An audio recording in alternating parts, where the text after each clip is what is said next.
Hello नमस्कार दोस्तों। तो कैसे हैं आप लोग? आशा करता हूं कि आप लोग अच्छे होंगे। और आज हम डिस्कस करने वाले हैं एनालॉग लेआउट डिजाइन जो होता है उसका सिलेबस क्या होने वाला है। और अगर कोई फ्रेशर या अभी आप फाइनल ईयर में हैं और आपने डिसाइड कर लिया है कि बीएलएसआई सेक्टर में आपको अपना करियर बनाना है, तो आप इस वीडियो को रेफर कर सकते हैं। यहाँ मैं पूरा सिलेबस बताने वाला हूँ। ये केवल एनालॉग लेआउट डिजाइन का होगा।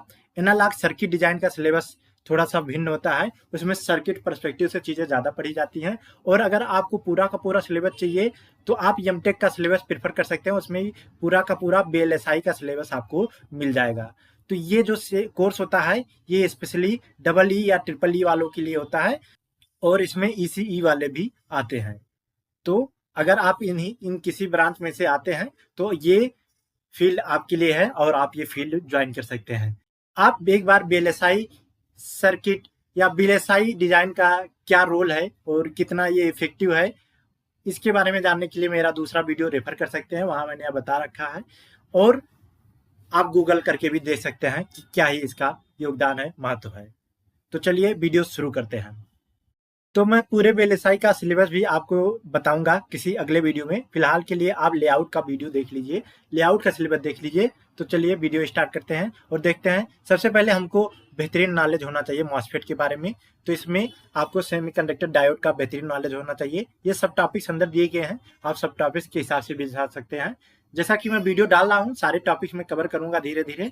और मेरे चैनल से अगर आप जुड़ते हैं तो सारे के सारे वीडियो आपको देखने को मिल जाएंगे। डायोड सर्किट के बारे में आपको आइडिया होना चाहिए कि अगर सर्किट में डायोड लगा हुआ है तो वो कैसे बिहेव करेगा, वो कैसे full wave rectifier half wave rectifier बनाता है। इन सब का बेसिक अंडरस्टैंडिंग होना जरूरी है। बीजेटी के बारे में भी आपको जानना बहुत जरूरी है। जो अभी आप हायर नोड पे अगर काम करते हैं तो वहां पर बीजेटी कभी कभी देखने को आपको मिल जाता है। मॉसफेट तो एकदम बेहतरीन नॉलेज होना चाहिए, इसमें कोई दो राय नहीं होने वाली है। मॉसफेट के बारे में जितना से ज्यादा आप जानकारी रखते हैं उतना ही बेहतर होगा। तो इसमें pull up network, pull down network, ये सब मैंने वीडियो डिस्कस कर रखा है। और आप सारे के सारे वीडियो रेफर कर सकते हैं या फिर ये सारे टॉपिक अपना से खुद से सर्च करके भी रेफर कर सकते हैं। फ्रीक्वेंसी एनालिसिस ऑफ फेट, इसके बारे में भी ये बहुत अच्छा टॉपिक होने वाला है। डिजाइन पर्सपेक्टिव से, मीन सर्किट डिजाइन पर्सपेक्टिव से, एज वेल एज अगर लेआउट पर्सपेक्टिव से भी आपको अगर आइडिया है इसके बारे में तो बहुत बेहतर होगा। अगर नहीं आइडिया है तब भी चल जाएगा, लेकिन मैं प्रेफर करूंगा कि आपको इस टॉपिक का भी आइडिया हो। सीमास इन्वर्टर के बारे में जानना बहुत जरूरी है। इसमें क्या होता है, एक पी मास और एक एन मास मिल करके ये बना होता है। बेसिकली ये इन्वर्टर होता है और ये जो इनपुट पे दिया जाता है उसका अपोजिट, मीन्स हाई दोगे तो लो मिलेगा, लो दोगे तो हाई मिलेगा। तो सीमास इन्वर्टर बोला जाता है उसको, या सीमास भी बोल सकते हैं केवल। कॉम्प्लीमेंट्री मॉसफेट मीन्स एक अगर पॉजिटिव दे रहा होगा, पुल अप कर रहा होगा, तो एक पुल डाउन कर रहा होगा, इसीलिए इसको कॉम्प्लीमेंट्री मॉसफेट बोला जाता है या सीमास बोला जाता है। और इसको आप इन्वर्टर भी बोल सकते हैं। तो इसके बारे में आपको आइडिया होना चाहिए, इन्वर्टर के बारे में। और सिमेटिक डायग्राम पता होना चाहिए, ऑपरेशन वर्किंग क्या है, करेक्टरिस्टिक्स और कंपोनेंट क्या क्या यूज होते हैं। और इम्पॉर्टेंट टर्मिनोलॉजी जैसे बीटीसी करेक्टरिस्टिक आपको पता होना चाहिए। एडवांटेज, डिसएडवांटेज और एप्लीकेशन आपको पता होना चाहिए। ज़्यादातर अगर आप देखेंगे यहाँ बीएलएसआई डिजाइन में तो आपको सीमास देखने को मिल जाएगा। सीमास टेक्नोलॉजी ही लोग यूज करते हैं। हालांकि इसमें और भी बाई सीमास भी यूज करते हैं। तो उसमें बाइपोलर जंक्शन ट्रांजिस्टर में बीजेटी का भी यूज करते हैं। सीमास में केवल कॉम्प्लीमेंट्री मासफेट यूज करते हैं। तो ये सीमास एक प्रकार का टेक्नोलॉजी है जो यूज करते हैं हम अपना बीएलएसआई डिजाइन को कंप्लीट करने में। और मॉसफेट की जानकारी के बाद में हमको फोकस करना होगा थोड़ा इन नेटवर्क का बेसिक जानकारी आपको होना ही चाहिए। हालांकि आपके सिलेबस में, बीटेक सिलेबस में रहा ही होगा तो आपको आइडिया होगा, लेकिन फिर भी आपको थोड़ा आइडिया होना चाहिए रजिस्टर, कैपेसिटर, आरसी सर्किट के बारे में, आरसी सर्किट का चार्जिंग डिस्चार्जिंग आप कैपेसिटर, आरएलसी सर्किट के बारे में, और केबल केसीएल आपको पता होना चाहिए। और थोड़े बहुत अगर आपको नेटवर्क के थेवेनिन थ्योरम हो गया और नॉर्टन थ्योरम हो गया, ये सब पता रहेगा तो बहुत ही बेहतर होगा। तो ये सब आपको नेटवर्क में कवर करना होगा। डिजिटल इलेक्ट्रॉनिक्स की बात करें तो अगर आपके पास पूरा डिजिटल इलेक्ट्रॉनिक्स के सारे टॉपिक कवर होंगे तो बहुत भी बेहतर होगा। उसमें मैं उनके चैप्टर वाइज दे रहा हूं, जैसे नंबर सिस्टम एंड कोड्स आपको जानना चाहिए, बुलियन अलजेब्रा, लॉजिक फैमिली आपको पता होना चाहिए, कॉम्बिनेशनल लॉजिक पता होना चाहिए, फ्लिप फ्लॉप और टाइमिंग सर्किट के बारे में आइडिया होना चाहिए, रजिस्टर और काउंटर के बारे में भी आइडिया होना चाहिए। यह आपके थ्योरी वाइज आपको बहुत स्ट्रांग बनाएगा, आपके बेसिक बहुत स्ट्रांग करेगा। तो इसके लिए डिजिटल इलेक्ट्रॉनिक्स आपको प्रेफर करना चाहिए, आइडिया होना चाहिए।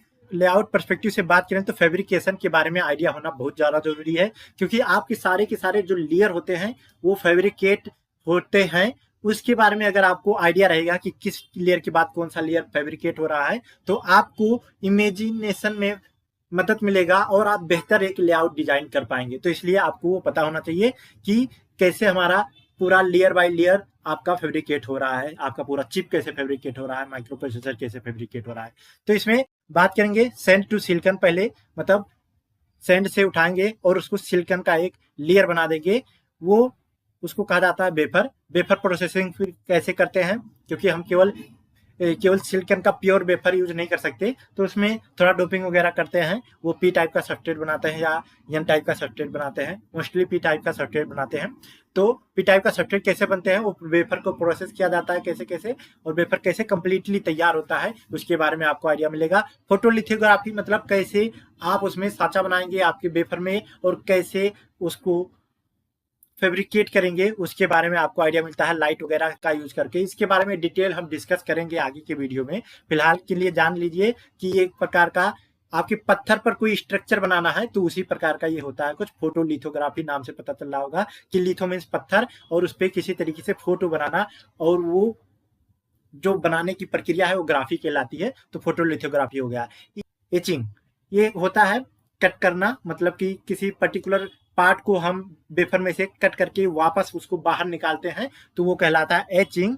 और आयन इम्प्लांटेशन जो होता है या डिफ्यूजन कह लें, दोनों जरूरत पड़ता है कि डोपिंग अगर हमको कहीं करनी है तो हम उसमें आयन इम्प्लांटेशन या डिफ्यूजन का यूज करते हैं।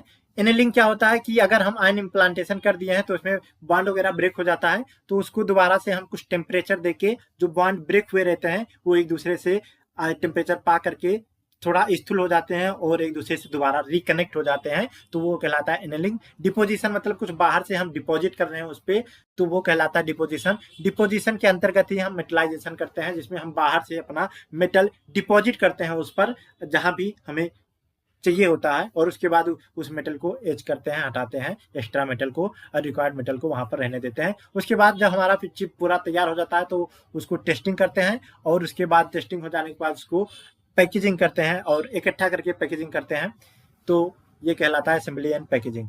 सीमॉस यूनिट प्रोसेस, तो इसमें पूरा वही डिटेल में गए हैं कि सीमॉस यूनिट कैसे प्रोसेस होता है, हर एक सीमॉस बनने के लिए क्या क्या प्रक्रिया होती है, सारे स्टेप आपको इसमें देखने को मिल जाएंगे, तो वो आपको कवर करना जरूरी है। तो ये पूरा प्रोसेस मतलब इसी का यहाँ से यहाँ तक का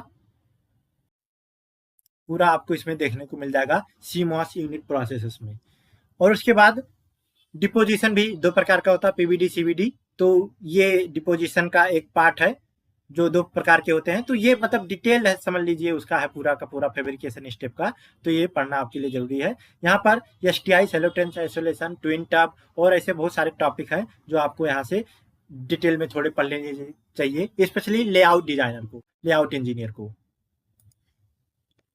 उसके बाद आपको लिनक्स यूनिक्स का नॉलेज होना चाहिए, क्योंकि हमारा जो टूल होता है वो लिनक्स सिस्टम पे ही ज़्यादातर काम करता है, या लिनक्स पे ही काम करता है कहें तो ज़्यादा बेहतर होगा। तो लिनक्स यूनिक्स का आपको आइडिया होना चाहिए, स्पेशली इंट्रोडक्शन तो होना चाहिए, ऑपरेटिंग सिस्टम का बेसिक कमांड आपको पता होना चाहिए, जैसे आरएम, सीडी, पीडब्ल्यूडी, कैट। इसके बारे में मैंने 2-3 लेक्चर ले रखा है, धीरे धीरे इसको भी हम एक्सप्लोर करेंगे आगे की वीडियो में। सेल स्क्रिप्टिंग आनी चाहिए, जैसे कि आपको Unix shell, TCL, TCSH, or TCLSH आपको पता होना चाहिए, TCL, बेस, CSH, जो भी आप प्रीफर करते हो आप उसमें जा सकते हैं। मैं कहूँगा कि आपको बेस का आइडिया होना चाहिए या फिर आपको CSH का आइडिया होना चाहिए, इन दोनों में से कोई एक लेंगे तो ज़्यादा बेहतर होगा। फाइल परमिशन, एक्सेस कंट्रोल, ये आपको पता होना चाहिए कि फाइल को परमिशन हम कैसे देंगे या हटाएंगे कैसे, परमिशन एक्सेस कैसे करेंगे, इन सबका पूरा कंट्रोल आपको आइडिया होना चाहिए, नॉलेज होना चाहिए। प्रोसेसेस आपको पता होना चाहिए। रीडायरेक्शन एंड पाइप का भी आइडिया होना चाहिए कि कैसे उसका हम यूज करके कमांड्स को पाइप करेंगे और फिर रीडायरेक्ट करेंगे, और कैसे उसका यूटिलाइजेशन करके हम अपने मनचाहा काम कर पाएंगे अपने यूनिक्स सिस्टम में, लिनक्स सिस्टम में। सर्चिंग और रिप्लेसमेंट टेक्स्ट, ये आपको पता होना चाहिए। रिकॉलिंग, एडिटिंग कमांड भी आपको पते होने चाहिए। तो अगर बात करें यूनिक्स लिनक्स सिस्टम के अंतर्गत कुछ और टॉपिक हैं जो आपको कवर होने चाहिए, जैसे बीआई एडिटर के बारे में पता होना चाहिए, जिसको जीबीएम भी एडवांस वर्जन को जीबीएम आजकल कह रहे हैं, तो जीबीएम के बारे में पता होना चाहिए। बेसिकली बोले तो बीआई एडिटर के बारे में पता होना चाहिए।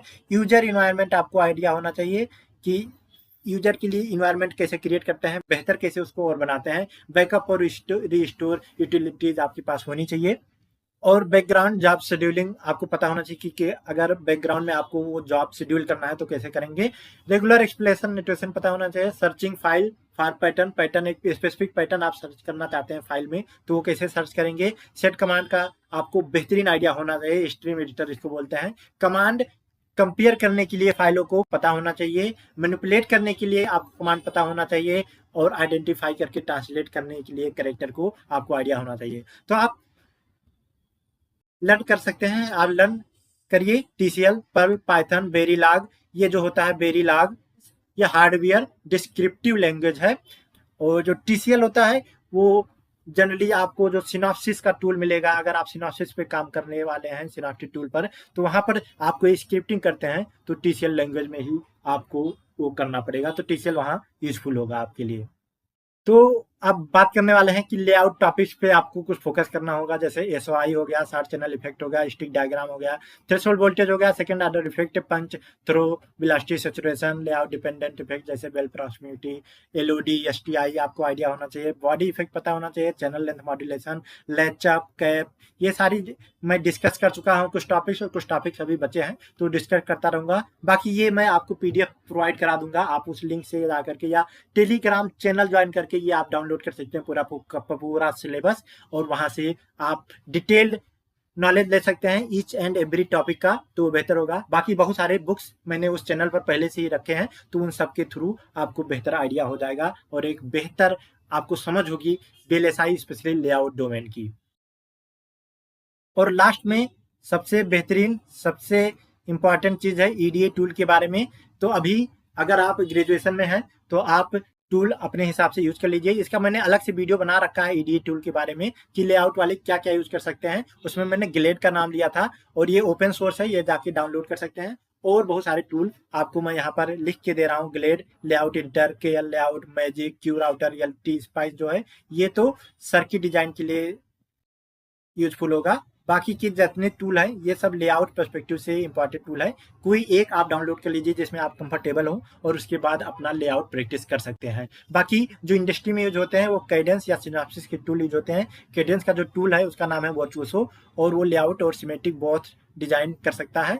उसमें फिजिकल वेरिफिकेशन के लिए इंटीग्रेटेड टूल होता है, उसमें से हो सकता है कोई असुरा हो या PBS हो, कैलिब्रे, पेगासस, कोई एक टूल इंप्लीमेंट होके उसके साथ आता है जो फिजिकल वेरिफिकेशन के लिए यूज करते हैं। Physical verification means LBS and DRC।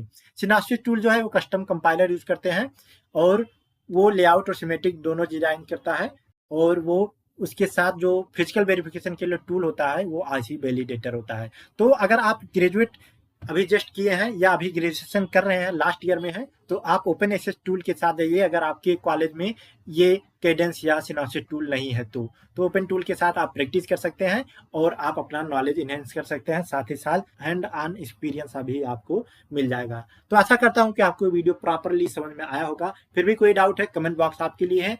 Other video आप रेफर कर सकते हैं, जैसे EDA टूल के लिए जो मैंने एक वीडियो बना रखा है पहले से। बाकी सारे टॉपिक में स्लोली कवर कर रहा हूँ। यूनिक्स लिनक्स के लिए मैंने कुछ वीडियो पहले से ही कवर कर रखे हैं, वो आप देख सकते हैं, और आप यूनिक्स लिनक्स अपने लैपटॉप में डाउनलोड करके थोड़ा प्रैक्टिस कर सकते हैं। जीबीम एडिटर भी आप डाउनलोड कर सकते हैं अगर प्रैक्टिस करना चाहते हैं, क्योंकि बीम एडिटर जो होता है वो आपकी फाइल में के साथ खिलवाड़ करने में ज़्यादा सहायक होता है। मतलब फाइल में कुछ सर्च करके उसको एडिट करो या स्क्रिप्ट लिखना हो तो ये बीम एडिटर काफ़ी हेल्प करता है। तो आशा करता हूँ कि आपको बहुत सारे पॉइंट समझ में आ गए होंगे। Thank you for watching, have a great day. मिलते हैं नेक्स्ट वीडियो में। Ta-ta, bye bye.